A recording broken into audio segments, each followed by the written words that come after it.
नौकरी के बदले जमीन मामले में सीबीआई के समन के खिलाफ दिल्ली हाईकोर्ट पहुंचे तेजस्वी यादव को झटका लगा है। हाईकोर्ट ने कहा है कि तेजस्वी यादव को 25 मार्च को सीबीआई हेडक्वार्टर्स में पूछताछ के लिए पेश होना पड़ेगा। हालांकि हाईकोर्ट ने तेजस्वी की फिलहाल गिरफ्तारी पर रोक लगा दी है। अदालत में सीबीआई के वकील ने बयान दर्ज कर कहा है कि वो इस महीने तेजस्वी को गिरफ्तार नहीं करेगी।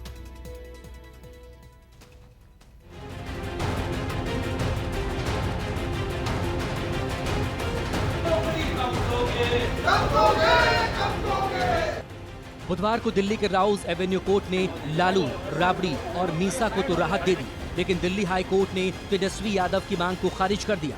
लैंड फॉर जॉब्स मामले में सीबीआई के समन के खिलाफ दिल्ली हाई कोर्ट पहुंचे तेजस्वी को अदालत ने झटका दे दिया। दिल्ली हाई कोर्ट ने तेजस्वी की सीबीआई के समन को रद्द करने वाली याचिका को खारिज कर दिया।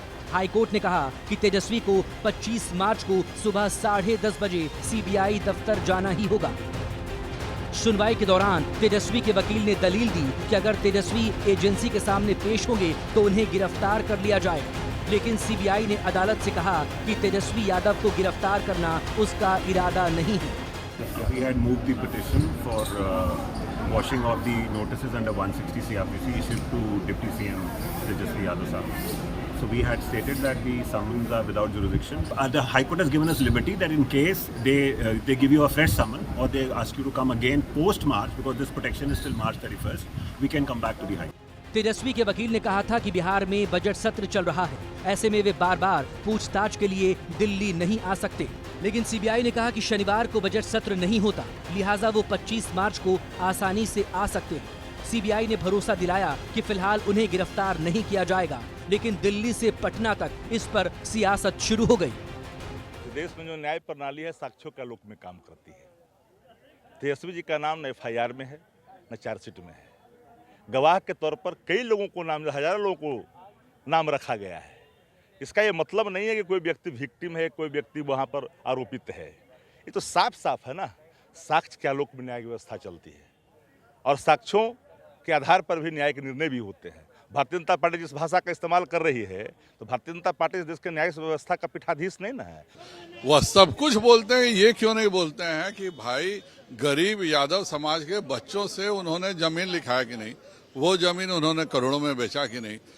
जो असली बात है वो छोड़ करके जितने यादवों को प्रताड़ित तेजस्वी जी ने किया है उतना किसी ने नहीं किया। ये पूरी न्यायिक प्रक्रिया है। मुझे अफसोस के साथ कहना पड़ता है कि देश में ऐसा दुर्भावनापूर्ण माहौल बना दिया गया है कि आदमी न्यायिक प्रक्रिया में भी जाए तब भी उसको बड़ी खबर प्लांट करते हैं, खबर अंट शंट। ये तो कानूनी लड़ाई है और देखिए जब चुनाव होंगे तो हम इस बात को उठाएंगे ना कि ये परिवार किस प्रकार से भ्रष्टाचार में लिप्त है, ऊपर से लेकर नीचे तक।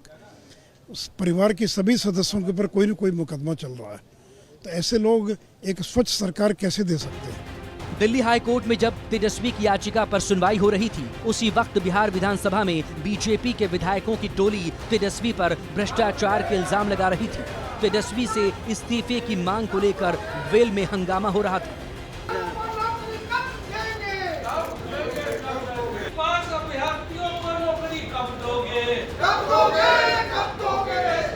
लैंड फॉर जॉब्स आरजेडी अध्यक्ष लालू यादव से जुड़ा है।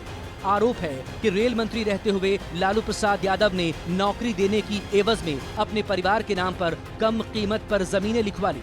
हालांकि लालू परिवार ने कहा है ये आरोप झूठे हैं और केंद्रीय जांच एजेंसियां बीजेपी के कहने पर उन्हें फर्जी मामलों में फंसाकर परेशान कर रही है। दिल्ली से प्रभाकर मिश्रा के साथ सौरभ कुमार, पटना, न्यूज़ 24। और दिल्ली शराब घोटाला मामले में तेलंगाना के मुख्यमंत्री KCR की बेटी के कविता को ईडी ने अब 20 मार्च को पेश होने को कहा है। ईडी ने के कविता को नया सामन जारी किया है। दरअसल के कविता को आज पूछताछ के लिए ईडी के सामने पेश होना था, वो आज पेश नहीं हुई। उन्होंने अपने वकील के जरिए एजेंसी के पास अपने डॉक्यूमेंट्स भेज दिए। इससे पहले के कविता ने कल सुप्रीम कोर्ट में याचिका लगाई थी कि नियमों के तहत ईडी एक महिला को पूछताछ के लिए अपने ऑफिस में नहीं बुला सकती है। याचिका में कहा गया था कि ईडी को पूछताछ करने के लिए उनके घर आना होगा। सुप्रीम कोर्ट इस मामले में 24 मार्च को सुनवाई करेगा, लेकिन कोर्ट ने कविता को कोई अंतरिम राहत नहीं दी थी।